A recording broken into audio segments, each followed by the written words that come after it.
ये जो बीमारी जिसके अंदर आपके परिंदे अचानक सूखना शुरू हो जाते हैं, सुकड़ के खड़े हो जाते हैं, आहिस्ता आहिस्ता उनकी सेहत कमजोर होती जाती है, अचानक खाना पीना छोड़ देते हैं, अंडे देना छोड़ जाते हैं, और हमें समझ नहीं आती कि इनके पेट में कीड़े भी नहीं हैं लेकिन फिर ये मसला क्यों कर रहे हैं।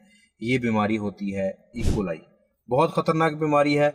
क्या आप जानते हैं कि इकोलाई को 50% मैनेजमेंट से हल किया जा सकता है और 50% हम बगैर एंटीबायोटिक्स के भी इसको ट्रीट कर सकते हैं। मैनेजमेंट में क्या है? सबसे पहले पानी।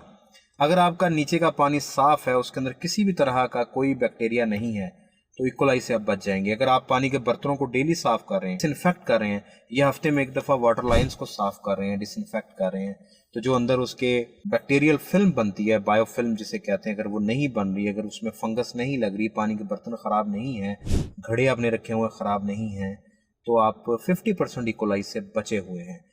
और बाकी अगर आप अपने परिंदों को हफ्ते के अंदर 2 से 3 दिन अंगूरी सिरका या सेब का सिरका इस्तेमाल करवा रहे हैं 8 घंटे, या आप उनको लहसुन अदरक 8 घंटे इस्तेमाल करवाते हैं, या आप उनको दही का इस्तेमाल करवा रहे हैं, या प्रोबायोटिक्स का इस्तेमाल करवा रहे हैं, तो आपका परिंदा तब भी इकोलाई से बच जाएगा।